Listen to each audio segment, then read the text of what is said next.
Greetings and welcome back to St. Dominic's Weekly. This is Father Isaiah. That's Father Michael. Welcome back. Welcome back. It's good that, I don't know about you, but it was good for me to have this 3-week vacation away from, well, not really. Not really a 3-week vacation, but we had our Meet the Novice series. Beautiful. Thank you to all those who gave feedback and encouragement on that. And this particular weekend, we had the first vows of Beautiful. Those novices who are now students, and now we have a whole crop of new guys that we're just getting to know, the 7 of them. So it's been really a delight to see.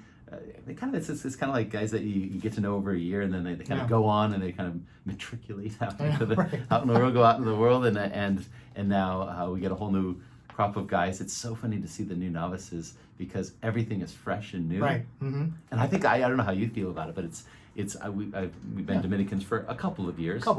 Sunset or two, and but to see guys that are so passionate and connected and eager to join us and to live this life, how can you not say to yourself, yeah, isn't this the best? Isn't this the best life ever? Who has it better than me, right? Exactly. The Lord has called me to this. We're living it. And amidst all the other kind of travail and difficulty that's going on in the world, we have a sense in which we're doing what God has called us to do, the best what we can, and letting God do the rest. And the novices really give you kind of a jolt of, of inspiration and encouragement in every way. So we're back at it, though. Screwtape Letters, this section. Yeah, so this is part 6, I believe. Of course, when we started this, we thought it would be a 2-hour bonanza, and we'll be done with it. Great. Really? diving deep. We're diving deep here. So the chapters we want to cover for this particular episode are chapters 24 through 27, if you've been following along with us. And thank you to all those who have been, and in fact, reached out and let me know that they were eager for the next installment. Yeah. It's always nice to know that people are like, Father Michael, where are they? Where are you? Have you stopped? We like it. Wait a minute, we have 6 more letters to go. Exactly. So we're definitely going to keep going until the end. So 24 through 27, and I would call this collection of letters, once again, when I name chapters, or we've been naming chapters and sections, this is just our own sense to kind it's our own rubric here. To try to help organize things a bit. So these aren't titled by C.S. Lewis, or even you didn't organize it this way. They just seem like nice little chunks or pericopes, as the professionals say. That's a Jeopardy word. Yeah, exactly. Wow. Spell that P-E-R. O-P. Exactly. So I went to school. So in this pericope, the 24th, I call this unmasking the kind of hidden temptations, especially ones that are devastating precisely because they're hidden. Right. So there's ways in which the devil kind of comes at us, we expect it, we even can be alert to it, and we just kind of fall because we're weak. There are other things that we're not even aware what we're doing misses the mark. And this is this kind of section of temptations, and I thought it quite illuminative for myself to think, okay, I it's funny, you read this and you think, oh, no, I don't really struggle with any of these. Are all good, and then you think, isn't that the point? Yeah. that you shouldn't be. The whole point is that you don't think you have, or at least you're blind to it, or don't often do a little examine around these particular kinds of temptations. They're particularly insidious. Exactly. So we're going to get out the bright light today. We're gonna point that big luminescence on some of the hidden things that might trip us up today. And we started in chapter 24 with pride, spiritual pride. Back to the first. First, exactly. It's the number one killer, so to speak. And it's interesting how in this chapter 24, the devil, or at least Wormwood, occasions the tempter to be able to try to make an inroad of temptation, not directly, but through this young woman who the patient has become quite fond of. Going at it sideways, right? Yeah. So going through the community of how the community is going to allow this person to attain vice, and it's particularly brilliant because for us Christians, how do we attain virtue? By being with each other, by challenging each other towards virtue. So so it's seeing that mirror of that spiritual battle at front. Yeah. So in other words, if the devil's going to tempt you, Father Isaiah, no doubt he's not going to make much headway if he goes at you directly. But if he can use me to be a thorn in your side. Don't read into it. to get under your skin. Then he's got purchase, and he can, Yeah. and Right. he's starting to fail. No, it's kind of like that. You are who you hang out with. Yeah. Right. Both for good or bad. Right. Mm-hmm. In terms of building up virtue and for vice. And so the idea is that this young woman, and the way it goes about it is not to take like deep sins that she has and kind of like, oh, she's in some ways prideful herself, but little eccentricities she has. Yeah. Little things that would be either particularities of personality or upbringing or a sense of culture, and kind of because this patient, this young man, Yeah. is as he's a novice to the spiritual Right. life, Mm-hmm. he will exaggerate those kind of particularities and fall into a kind of I'm kind of better than the other people Yeah, kind of yeah. thing. So I thought it was an interesting strategy. The line that I like, especially reflecting on the novices, it says, C.S. Lewis says, "It is always the novice who exaggerates." That's Yeah. if we're new at something, yeah. we can be prone to exaggeration. Yeah. But he points how exaggeration can actually be a slippery slope. Right? In other words, you Yeah. exaggerate something, and at first, whatever it is, you think, oh, no big deal, whatever, and all of a sudden you find yourself on the other side of virtue, Right. the wrong Mhm. side of virtue. Yeah. So the example he gives is spiritual pride, especially when it comes to connecting with people in the church. And so he says, okay, this person's come into the church, they've connected with a new group of friends, people who they're kind of connected with socially, and all of a sudden you would naturally enough feel a kind of affinity for them, and you don't quite hang out or have a connection with those people before who don't really have faith or don't necessarily believe. And he says here a trap is to be able to say, well, thank God I'm not like them. Right. Right? Yeah. The Pharisee, right? Right. Mm-hmm. Thank God that I'm not like the publican in the back, One of my favorite lines from this particular letter, Mm-hmm. a quite untroubled assumption that the outsiders who do not share this belief, this brand of Christianity, that Mhm. is, are really too stupid and ridiculous. Exactly, yeah, exactly. And the way he put this, because I was thinking, well, I think we should feel good about being public about our faith, about witnessing to the faith, to say, yeah, we're Catholic and we're proud of it, Yeah. in the sense Yeah. that we can be strong in our identity. But what he's saying is, it's not so much that you're strong in your Christian identity, it's that we're not like them, Right. right? That we're a kind of elite group, Yeah. or we're kind of this group that somehow has better than them because we're so good in of ourselves. Or to put it another way, it's Yeah. like, we're the real church. Yes, exactly. Whatever that means. Exactly, right? Yeah. exactly. And you see this even between, even these days, there's like, oh, who's a real Catholic? Yeah. Well, if you do this or certain, kind of liturgical thing, or if you do this kind of prayer, this Or kind you of thing, like this whatever it is. particular social justice movement, whatever. Whatever it is, you divide the church by saying, oh, all these people are Catholic, but I'm this kind of Catholic, Right, or yeah. that kind of Catholic, and all of a sudden you've got discord, and the devil he's excited Just as all revels get in out. that. He revels in that for sure. I like how he has this analogy with a dog. He says that those who are new to the faith and get this sense of kind of the way the church should operate, kind of be towards the world, witnessing, proposing, not imposing, and trying to draw people, to the goodness of the faith. He says they're kind of like a dog who loves to hunt, Right. and has instinct to hunt, and loves to spend time with his master or whatever, but shouldn't be in charge of the firearms, right? It says a dog. Yes. It's as if a dog would imagine it would understand firearms because of its hunting instinct and love for his master, enable it to enjoy a day's shooting. Yeah. So, in other words, especially, and you see sometimes with folks when they come into the church, they're all eager, and all of a sudden it's like no one else can do anything right. Right. Mm-hmm. And even this is kind of, you get a little novice-itis in a sense, where they come in and they're just like, they're like, oh, it should be this way or that way. It's like, okay, relax. Yeah. Take a deep breath. Yeah. In that sense, don't let that spiritual pride, the us and them mentality, drive a wedge, because the devil can take that sense of superiority or sense of I'm better than, and he can really use it for his own devilish purposes. Exactly.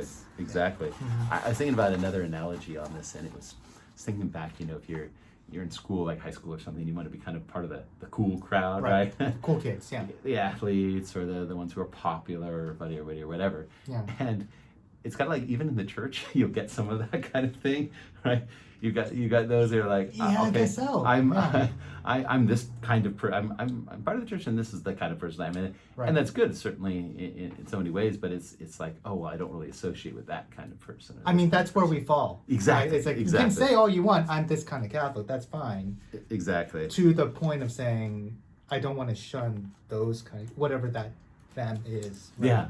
Yeah. Yeah. He says tempt the patient with the idea that belonging, especially belonging to a people of faith, is a kind of inner ring of being, a secret society, and that is very sweet to him. Play on that nerve, right? So it's interesting that he once again heightens something which is good, but it brings it to a kind of exaggeration. And the exaggeration, all of a sudden you find yourself on the other side, the wrong side of the fence when it comes to virtue. Yeah. Yeah. So spiritual pride, once again, a real killer. And the thing is, once we notice it, we can work on it.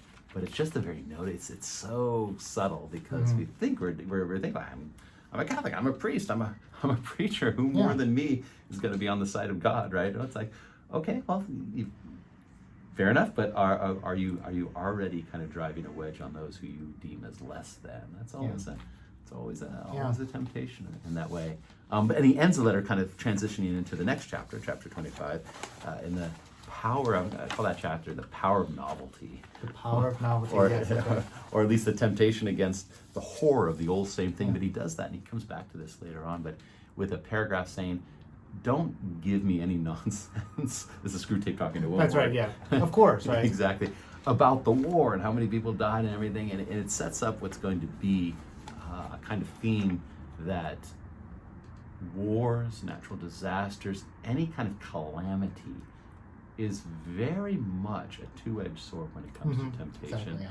And that Screwtape, actually, there are uses that the devil can use in moments of crisis, but more or less, being in moments of crisis are not moments in which the devil is often those are not guarantees. Exactly. Yeah. It's the other way around. So I thought that was, once again, basically, he says, you're a young tempter. Don't glory in the brutality and the horror of war. Yeah, okay, well, wars, there's definitely malice to be had in the midst of war and conflict. But for the most folks, war and times of conflict bring out the best, not the worst in them. And that was an interesting point that he kind of uses to kind of like gently slide into the next chapter, where he talks about the fact that Screwtape is angry with Wormwood because he has allowed the patient to embrace a full Christianity, as he calls it, mere Christianity. Right, yeah. And no doubt this is a reference that he'll make to his own book. Yes, that classic book of Mere Christianity itself. I mean, like, about Christianity and X, Christianity and Y, but rather just looking at mere Christianity as in, like, the pureness of the faith. Yeah. Of what is that? I mean, and this is... the foundations, right? The foundation. The basics. Yeah, the creed. Right? The creed, the creed. Yeah. Right, exactly, whatever unites us, and not, as he says, Christianity and psychology, Christianity and faith healing, Christianity and charismatic renewal, Christianity and he says spelling reform, faith healing, whatever it is. But in other words, there's always got to be something new. Yeah, that the fallacy of progress. Exactly. Yeah. I would say even for us, I mean, I certainly, obviously, am big on like new evangelization, preaching, and looking for new ways in medias and stuff. But even that can become an idol in itself, right. if it's not towards the end of proclaiming the gospel, the fundamental sense that there should be nothing. Although folks have the Lord has endowed with grace and talents to preach the gospel, the preaching itself shouldn't be somehow new, right? Yeah. It should be the same thing that saying whatever we preach should be the same thing that St. Paul preached. St. Peter preached, right? Exactly. It better be. We're not going on our own. So that idea of novelty, and so he talks very incisively about what he calls the horror of the same old thing. Yeah. The old SOT, say SOT, same old thing, where as human beings we can take for granted, or at least be disengaged with the kind of routine, the kind of boringness. And it's like, okay, but my faith's not giving me this goes back to talking about connecting our faith with feelings, right? Yeah. But it's just like the routine is kind of, there's got to be more to our faith than simply, prayer, sacramental life, good reading and formation of our intellect, and then community. Yeah. If it's not one of the four basic kind of aspects of Dominican life, of the evangelical counsels, Yeah. of what Christ has shared with us, if it's some kind of new way of doing things, it's not going to work. It's not. Yeah. It's not coming from the Lord Jesus. So, Yeah. so he says, and introduce that into this person's life from a devilish perspective. And it's this kind of it attacks that presupposition that many of us would have about newer is better. Yes. Yeah. Exactly. So, exactly. Yeah. Yeah. Got it bigger and better, right? Yeah. It's the bigger, better car. It's the next recruit from in Exactly. whatever sport or whatever. But it's just whatever's newer. They obviously have to pay attention to all of that. But no, I mean it's about. But what we're talking about with mere Christianity is about to create those fundamental things that will keep us on the way to holiness. That's right. There can be a kind of, you get like an upgrade in technology, right? The newest Yeah. phone or the newest gizmo or television or whatever it is that comes out. You're like, oh, I've got to get the latest and greatest. Do you have to? Yeah, maybe not, depending on what you're up to. Yeah. But there's a way that happens even in our spiritual life, Yes. right? We have Yeah. the latest and greatest novena, the latest and greatest kind of... The latest sense of- apparition. Yeah, exactly. No, absolutely, Yeah. right? We're always kind of seeking the kind of the spiritual, insofar as it is new. It kind of, St. Paul talks about kind of tickle our fancy, tickle our Right. ears, right? Oh, this is a new thing about how we might interact with this kind of like the angelic life. I love the topic of angels and then, but there's a whole side of kind of getting too, I think, familiar with thinking you can manipulate the spiritual life in terms of crossing over spirits and things like that. That once again, Jesus doesn't talk a lot about summoning spirits and things like that, or interacting with kind of spirits on that level a lot, right? He's very sober Yes. about that, and he's all about salvation, the basics. And so there's ways in which we can go after the new simply because it's that sense of novelty. And here's where C.S. Lewis, I think, has a really wonderful reflection on what he calls rhythm to life. Yeah. He says, on the one hand, human beings have a little bit of both. We both crave the new, Yeah. but the new can only be contextualized as pleasurable when there's a foundation of the expected. So he says, this is why the Lord made seasons in terms of the natural law. So there's a reason why you have summer, spring, autumn, and winter, and you have them over and over again. So every quarter year, you're getting something new, but it's always coming back again. So it's ever ancient, ever new. Yeah. I know, that's what I think. I think of the Saint Augustine, the ever ancient. So it's that sense of always the fundamentals, right? But it's ever new because the newness is the reconnection with what's anciently there. Because after all, we're talking about God and God's life, which is an infinite well of actuality and presence and knowledge and delight for us. And so, but we're always diving deeper and understanding more. Yeah. Exactly. So he says this is why you can celebrate Christmas again and again and again and again and not hopefully get bored of it. Hopefully because not. every year there's a new way that which we've changed, right? Yeah. And so we approach that season. So he says this is why the church is great at feasts and fasts. Right. When we fast, we say no in ways that might even seem harsh to the secular world. When we say, no meat on Fridays, or during the Lenten season, we have days of fasting in this way, and then all the spiritual fathers talk about how fasting is essential to our life. On the other hand, when it's celebration time, we know how to feast. Oh yeah, we're there. We know how to pour out a large one, as they say. Yeah. Exactly. And so it's this kind of cycle between fasting and feasting, celebration, and sense of penance of life that's kind of rhythmic, that he says the devil tries to tempt us by always seeking the new and never being grounded in that sense of what's foundational in our life. It's interesting, though, the devil does say at some point, though, to tempt along these lines, you have to kind of go all in, because there's nowhere where human beings experience what he calls a law of diminishing returns than always seeking the new. Right. Because it's basically, you got to create an itch that the person can't scratch.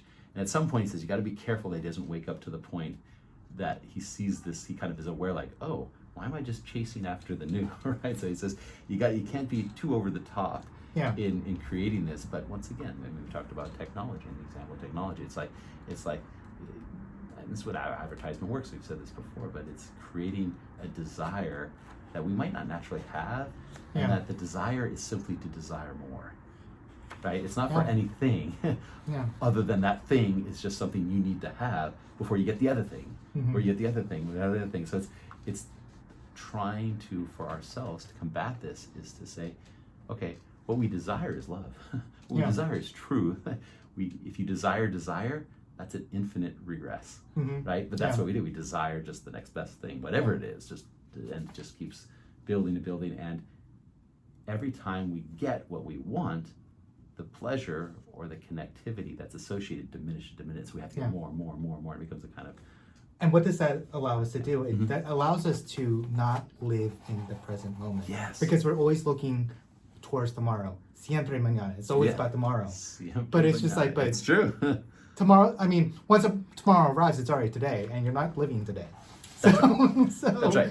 Yeah. No, and he says this is how when you kind of accentuate that sense. Once again, it's not a bad thing, but when you kind of introduce novelty or the desire for change, all of a sudden now we're down the road to, he mentions specifically this deadly sins of avarice, greediness, right? You got to have the kind of greed, and also a sense, I think, in terms of a kind of unhealthiness of towards our own sense of who we are and who God made us. Like, are we, you say, are you happy in life? And it's like, if your happiness is directly connected to the fulfillment of whatever present desire you have to be satiated, you're always going to be unhappy. It's like what I often tell with folks who prepare for marriage. I say, look at the other person. You love each other. You want to get married. If you expect that other person to be the fulfillment of your desires, guess what? You're going to be disappointed. And not just disappointed, like profoundly disappointed. Because the person you're sitting next to cannot fulfill all your desires. They can't even fulfill their own desires. Right? Look how many fights you get. Exactly. There's absolutely no way. Happiness has nothing to do with finding your perfect mate or the person who can fulfill your desires. It's actually the opposite. So what the devil does is some person or something or some ideal or some technology, whatever it is, you put X into that, the object box, if you will. If it's always the desire for more and more and more, that never ever leads to any kind of happiness, and therefore is that dead end of sin, where sin's trying to get you to the dead end. So once again, very insightful in that way. And he even has his little pet peeve, ends the chapter on a philosophical kind of the latest and greatest, where he talks about eschewing the classics, if you will, the sense of those who have gone before us with a sense of wisdom, and saying, oh, that's a nice thought by Aristotle or whatever, but how does that work with kind of new theories and what we understand now about the world and the movement of history? He's talking at a very particular time about philosophical movements that saw the kind of coming to the end of all philosophy and things like that. We're at the zenith of what human knowledge and a human can acquire. That sense that kind of led to war, frankly, in terms of cultural kinds of things. But he's very suspicious about the fact that if it's newer, it's better. Right. And so that's what we're happy to avoid. So sometimes, as Jesus says in the gospel, sometimes you got new wine, but everyone says the old is better. The old is good. The old is good. Which leads us to chapter 26. What do we have in chapter 26? 26. We have unselfishness here, or what we think is unselfishness. That's right. Yeah. And this is as I've been using that kind of verbalization of weaponization. Yes.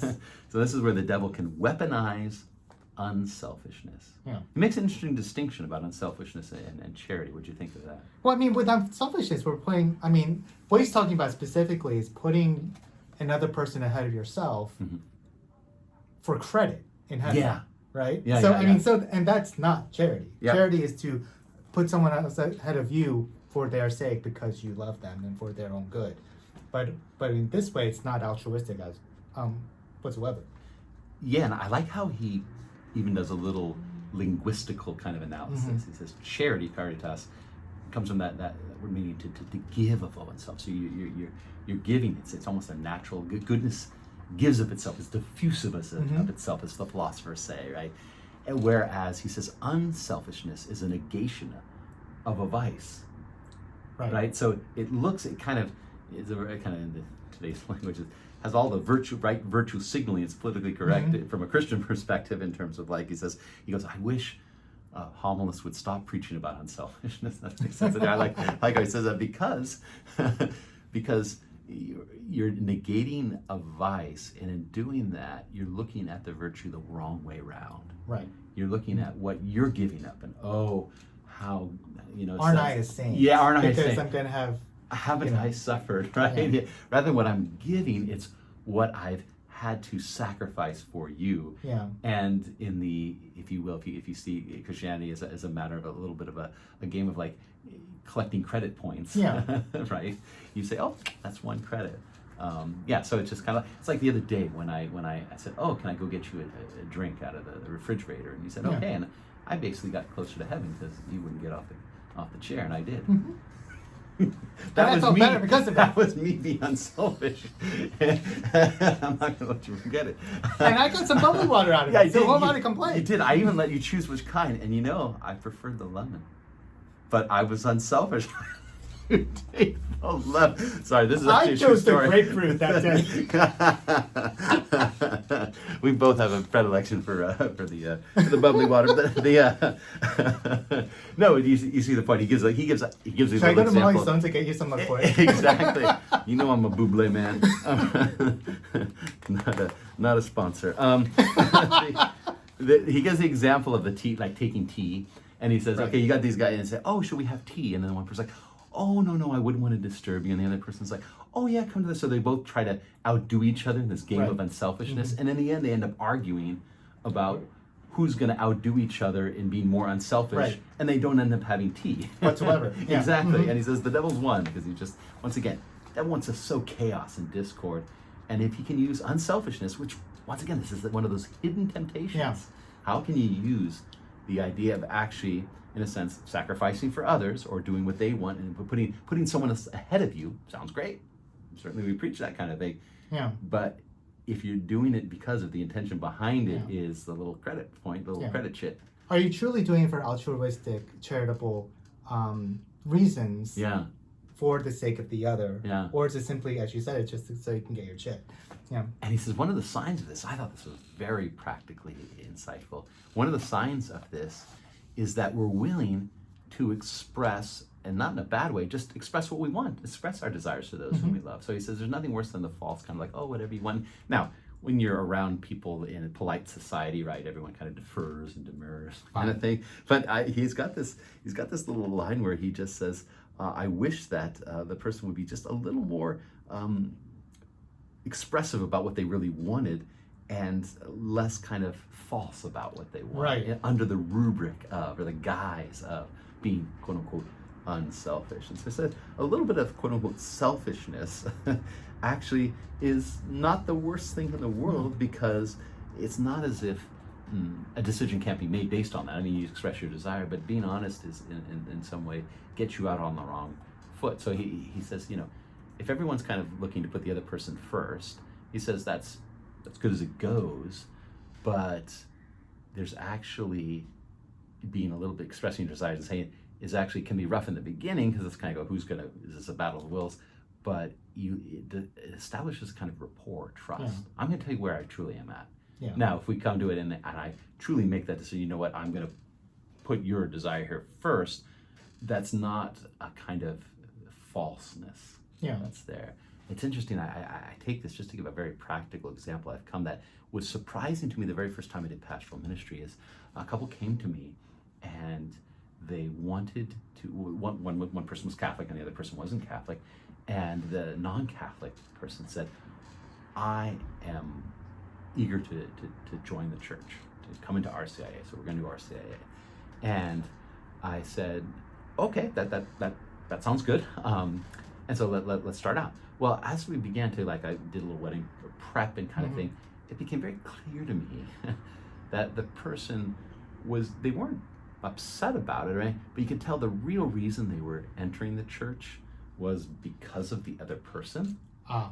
And so here, this is subtle. This is that, and I'm not saying that's wrong, but here's a temptation, and it's often what I tell folks is, what if this other person doesn't convert to the faith or come into the faith? What if you just take a deep breath, What if you get married first, right? If that's going to be your true sense of giving yourself to one another, then if the person's going to come into the fullness of faith, that will happen, right? So you just want to be careful that you don't, in a kind of rush of enthusiasm and that chemistry you have and that willingness, even if it's even at its height, to give yourself to one another and live in a vowed relationship. If you set about that at the beginning, saying, "Oh, I did this for you," that could always be just in the back of it. So a couple of years down the road, there's a hard decision: where are we going to live, or about kids or job?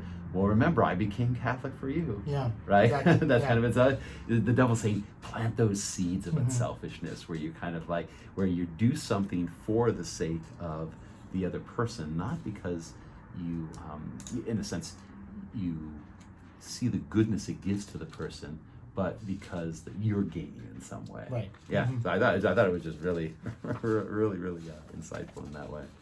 I mean, there's nothing wrong about knowing and in some ways expressing the things that you want, or the things that you want. There's nothing wrong with it as such. Yeah. But I think we're rubbing against that kind of cultural desire to, it's all about the other person, it's about what the group thinks, right? Absolutely, yeah.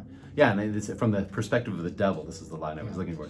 A little real selfishness on your patient's part is of less value in the long run, from the perspective of the devil. Secure than for the ultimate securing of his soul, because he avoids mutual falseness. Right. It's interesting. Yeah. So a little bit of expressing, a little something just like this is where I'm coming from. It can actually be more positive, even though it is selfish, and who of us don't have our own motivations, or kind of what's in it for me kind of thing. So I think we naturally do that anyway. But he says the devil can even use that sense of oh no, you first. Oh no, you first. Oh no, you first. Kind of thing. But I'm definitely. I mean, there's a reason that when it comes to line up, I always go to the back. That's my lot in life.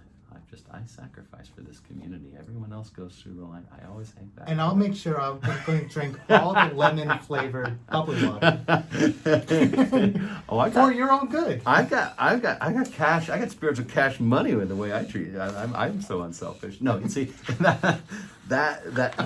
basically that's when that's a victory for the devil when that thinking creeps in that way, even in our life. And once again, these are the hidden, very subtle temptations that the devil will use. And things we're not even aware. The thing is, once you say that, once I say that out loud, and obviously it's facetiously, your ability to say that already unmasks it. Right. It's just we often live in this kind of fog of, I'm going back to the spiritual pride. I'm just a fact. I'm a religious priest. I've got an in with God no one else has. Or I do all kinds of unselfish things during the day. I'm racking up the up the credits in my spiritual kind of coffer, so to speak. And both those things can be very dangerous alleys to continue down in that way.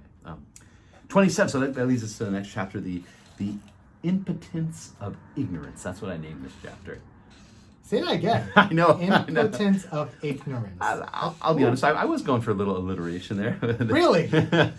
Yeah. So the Impotence of Ignorance, and this is basically goes back to that idea of that keeping the patient ignorant of what you're doing is the overall best strategy. Right. Just tempt him, but don't tempt him so hard that he knows he's being tempted. Yeah.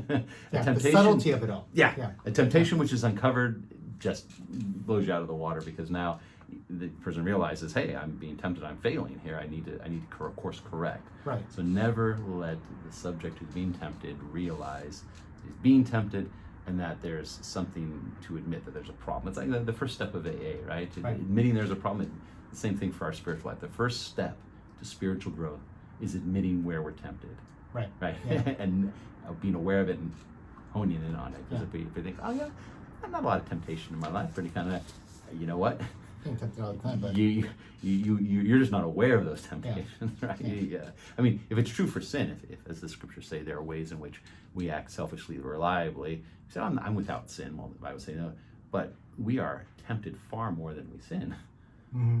Therefore, logic here, a little barbarous syllogism, as I like to say in the profession, the temptations every day that we're unaware of are probably vast In the same way that the graces we get from our sense of patron saints and guardian angels and our connection with the Lord, they're in our Blessed Mother. We're unaware of those too in large times. But the awareness of how we are tempted in the subtle ways is really kind of the point as we get closer to the end of the Screwtape Letters. He keeps coming back to it again and again and again. And in a particular way, he gives the example of prayer. Yeah, his own prayer life. I mean, how the prayer life is attacked, weaponized, corrupted. Yeah. Of this kind of Wormwood is advised to set up a kind of a false dichotomy. Yeah. Like, so if you're praying for a particular object, Yeah. and if it doesn't go his way, Yeah. then that means that prayer obviously doesn't work. Exactly. Prayer doesn't work, right? So you should simply just stop praying because, well, it's not going to be effective anyway, Mhm. which is a false dichotomy. I Yeah. mean, just because you pray for a certain thing, God is just saying it's like, well, not yet. Yeah. Right. But on the other hand, if it does come to pass, then he says you tempt him by saying, oh, it would have happened anyway. Yeah. So he's kind of like, heads I win, tails you lose, right? And so he says, you got him either way. So he is when it comes to his prayer life, you can tempt him by saying, either way it goes, you can make him doubt the efficacy of it. So because he's like, well, if it didn't work, God's not listening. And if it did work, God didn't need to do that. There's some natural cause or reason why this whole kind of worked out. And perhaps God doesn't work very often in spectacular ways that are undeniable. And so we can kind of live in this temptation zone of your sense of grace is unaware. So it's the same thing that one of the ways, as I said before, for temptation to go unawares is by blinding the person to the goodness that's there. Right. Just kind of make that kind of a fog of daily routine in that sense. So you've got prayers that don't work, and here he has a beautiful reflection. This is where he goes a little so this is why it's a deep dive. It was philosophical on how he's called the enemy, aka God, sees our prayers. He gets a little bit into the philosophical mechanics of prayer and says that we can never judge efficacy in prayer because prayer is unique to our temporal situation. God experiences, and we've said this before, everything is the eternal now. It's all happening. So there's no before and after for God. It's just what we do is what's always in God's mind and reality happened already in a sense. For us, since we're created beings, we experience that over time. 1, 2, 3, 4. Yeah, in succession. Trying to figure out how God is responding or not responding in time. We can never do that from an eternal perspective because we're bound by time. There's no way to get our mind outside of that. And so judging the response of the eternal loving God as it unfolds over time when we're not present to every moment, so we can't possibly see God's actual fullness of his response. So saying, I pray for someone today, and it doesn't seem like anything happens, Jesus is like, well, yeah, I mean, unless it somehow becomes totally obvious, and even if it does, you pray for healing, this person is healed, even then you only have a glimpse of what God did there, right? You have no idea how that healing might have affected others and created a kind of waves of virtue, circular kind of like radiance of blessing you have no access to. And so he says, keep the patient, this is Screwtape to Wormwood, keep the person you're tempting so fixated on trying to figure out how God is responding or not responding in time, which is absurd if you read any philosophy, because God is outside of time, so our God's ways are not our ways, as the scriptures say, and get him so focused on, is God answering, is he there, the mechanic, how would God work in time, that they just get totally discouraged and say, as you say, that there's this sense of which it's not even worth anything, right? So this is the kind of leave them in a state of confusion and ignorance when it comes to the blessings of prayer. Right. Yeah, I thought that was like, wow, that's kind of it is. He ends at chapter 2, hearkening back to last chapter, talking about what I call the recency bias in terms of that, like whatever knowledge. So he's talking about knowledge and philosophy. And he comes back. He's usually hitting this hard as he goes out, but this is sort of like the latest. It's a what do you call it? A corollary of the whatever's newer is better. And this is quaint. Yeah, exactly. The old is quaint. Exactly. He says the same thing can be had once again from this perspective of ignorance, where you say any knowledge, if you can look at the date and you can say any piece of wisdom or knowledge is more true if it has a timestamp on it. Yeah. Right? Historically contextualize it. Exactly. And then with the hope that you'll rationalize it or whatever, because like, well, that's just, it happened 200 years ago, therefore. Yeah. Any kind of truth that would be more than 200 years old would be just maybe the thinnest gruel, so to speak, as he says, to regard what an ancient writer has possibly, to see him as a source of knowledge, to anticipate what he said, could possibly modify your thoughts and behavior, this should be rejected as unutterable simple-mindedness. Yeah. Right? So there's this sense in which if it's old, it's dumb. Yeah. I don't know. Some people think about movies. Oh yeah, if it's not a new movie, I'm not going to watch it. If it doesn't have the greatest special effects. Exactly, exactly. If it's dated, it's no good. We like new movies about old things. We like to revamp that, yeah, but we don't like it. So this is and the piece that once again C.S. Lewis brings it back to like the fundamental ontology of existence. He says, if we can cause, and this is the devil speaking, a kind of disruption when it comes to kind of what we call tradition. Tradition is literally, the word means to hand on. If we can disrupt the handing on of wisdom, insight, spiritual grace, and God's presence, we can cause chaos. Right? If it's like older generations didn't know what they were talking about, now we're the new, we're the in. He says now you've caused a disruption, and now there's chaos introduced. So anytime there is, how to put it, unorganic change, I guess that might be the way to put it, the devil's at work. Right? When it comes to change, should always be, especially from looking at the church, our lives should grow. It should be a series of growth, not of total, in a sense, change into something else.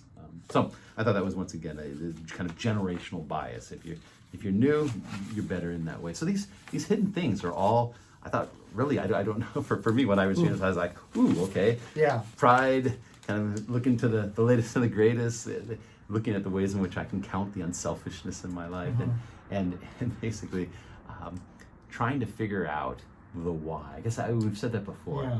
Just the devil uses the natural why we ask and apply it to God, and thereby discourage us. Right. Not that we can't ask God why, but if our ultimate dissolution is chasing the why, maybe that's another way to put it. Yeah, chasing the why. You can't chase the why when it comes to our faith, because that's why it's faith. Yeah. Right. There's no way, if we expect a why to be given on this side of heaven, get used to disappointment, baby. Yeah. We'll never know the full why, because we're not in that. It's like if we were a two-dimensional creature, right, living on a plane of paper. You could describe what three-dimensional life is like, and you just have no sense. You just be like talking about it. If someone doesn't have a certain sense, if they're blind, trying to talk about color is like how are they gonna interpret that in terms of, well, it's like sound, right? If you're blind but you can hear, you'd have to describe sight as in terms of sound, or vice versa. If you couldn't hear, you'd have to describe sound in terms of sight. Like there's a way in which you can only interpret based on your ability to receive that. Right. We have no concept of the eternal now, or what that would look like. Therefore, if we expect a why from that perspective, it's only going to be a temptation, and it's a hidden one. And a hidden one. A hidden one at that. So I thought these were very good to kind of unearthing. Hopefully today we've unearthed or shown a light on that sense of pride, of chasing novelty, of the kind of unselfishness that's been weaponized, and a kind of ignorance of God, leading us to a kind of discouragement in terms of our own spiritual journey now. Hopefully that gives you food for thought and an awareness, a new awareness and appreciation for how we can combat those things that are not aware. And the real way to combat it really is just to bring ourselves aware of it. Examination of conscience and things Understand like that. That you're being tempted. Being tempted. Yeah, I think that to me that's kind of the theme of what we're talking about, just to be aware. Yeah. Because there's lots of temptation, and 90% of them we're not even aware of. Amen. Amen. So join us next week as we wrap up the Screwtape Letters. Oh, we're coming to the end? Yeah, that is letter 28 through 31, so we're finishing up. Believe it or not. Believe it or not. Wow. Exactly. This idea started back in February. The scope of this project was hidden to us at the beginning. Yes. We unmasked the hiddenness of the scope of this project. And so for all those who have joined us, Levi, thank you for your viewership, for subscribing, for encouraging us in every way. And truly may, in this week, The light and joy of the gospel be yours, and may you radiate wherever the Lord brings you. Amen. Amen.